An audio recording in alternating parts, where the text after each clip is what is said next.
Fellow Nigerians, there is work ahead of us. There is so much work ahead of us.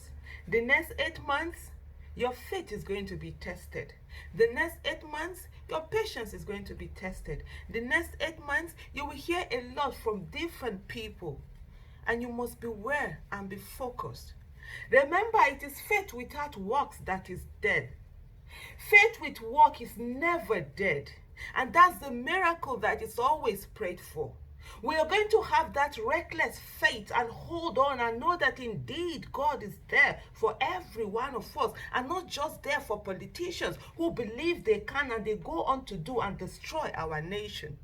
You're beginning to hear people who sought miracles, people who tell you to hold on to faith, people who tell you to do nothing other than pray, people who tell you all the time, today are telling you about reality and idealism. They are telling you that you should be realistic. It is not about being idealistic, that you should know that it's only about structure. Well, the people are building the structure.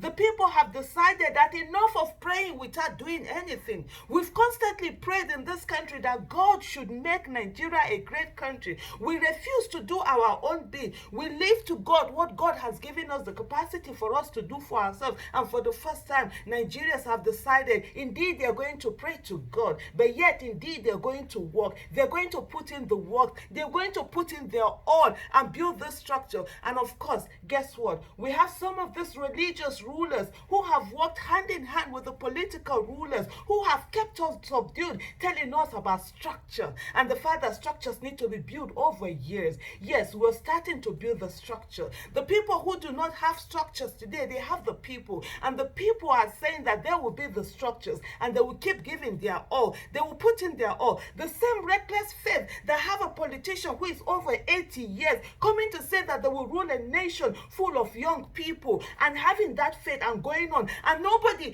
these same religious rulers are not telling those people that they should stay aside, that they should not think, that they should be realistic and not think that they, as old as they are, should be the leader of a nation with so many young people. And yet they are telling you who is daring to say that you want different. You want a candidate you can believe in. You want a candidate you know is competent. You want a candidate that can go in there and do the work and not give excuses. You want a candidate that's not going to look back and say that, oh, this is what they meant. This is what the last administration did. You want a clean slate, and they're telling you that you should be realistic. They are telling you you should be realistic. They are telling you about idealism. What is it in this world that has never been achieved by people who were just being realistic and not thinking about idealism? What is it in this world that has been achieved by people who just believe that it is only what is possible they should dare to go after? The phone you're using wouldn't have been here if somebody didn't believe that it could happen. The phone you're using, you wouldn't have it in your hands if somebody didn't believe, if somebody wasn't mocked, somebody wasn't laughed at, somebody wasn't called crazy. The social media you're using to watch it, the medium you're using to watch it, the things that we have today, we wouldn't have had them if people had not dared. And let me tell you something. If people only did the things that were possible, that they knew were possible, if that's the only thing that people did, guess what? We'll still be in the bushes foraging for food with our bare hands. But there are people who were called crazy, and they refused to listen to people who called them crazy. They kept on working. They had their faith and they put in the work. And at the end of the day, they got that miracle that they tell you every day to pray for. It is impossible until it is done. That's what Nelson Mandela said.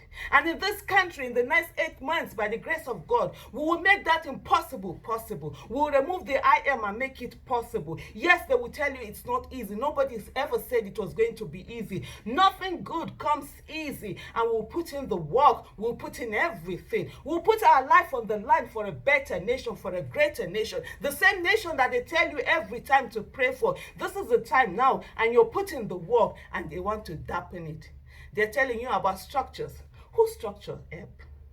Let me ask again, who did their structure help? The structure that have brought mayhems and killings. The structures that have brought bad governance.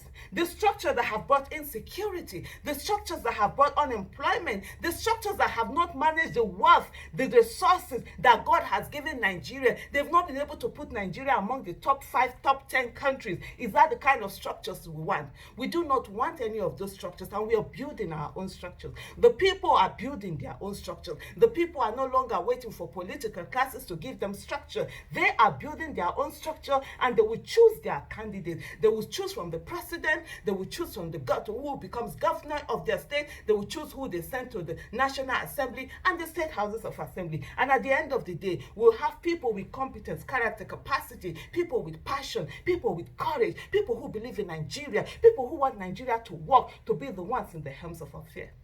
It is no longer business as usual. It is now business unusual. And guess what? There are people who are afraid. There are people who are afraid of business unusual, because they know that when business unusual comes, the cheap miracles that they sell, they will no longer have the room to sell it. The cheap miracle they sell to people, they tell you when you finish your school, you should bring your result so that they'll pray over your result and get you jobs. Guess what? When there's good governance, accountability, and transparency, the economy will expand. Businesses will be able to thrive, and there will be jobs for people, and they won't have people will get jobs as soon as they leave in school. People will get jobs that they're deserving of. People will get the things that duly belongs to them. Our roads, when our roads are safe, they won't have you coming to them to pray over you before you travel. That's what they're afraid of. The political class and the religious class have put their heads together. The political rulers and the religious rulers have put their heads together. They have a symbiotic relationship. They need each other to continue to keep you oppressed. And let me tell you something. The political rulers need the religious rulers to keep you upset so that you will not be angry. And so the religious rulers keep telling you to go back to God, to pray to God for what God has given you the capacity for you to do for yourself. And then the religious rulers, they need the political rulers to keep giving bad governance so that they will continue to sell those cheap miracles to you. They will continue to sell you things that you're not that's supposed to be a given. They will tell you when you're traveling, you have to come to them for them to pray for you to have a safe trip, when there's supposed to be security. We pray to God indeed. We ask God for things that God has not given us capacity to do for ourselves. But for the things that God has given us capacity to do for ourselves, we will do it. And Nigerians are on it already. They're fighting, they're working, they're striving, they're using their money, they're doing everything to bring in a candidate that they believe in. The least that you can do, if you don't want to support them, is to shut up. Just shut up. Please. Shut up.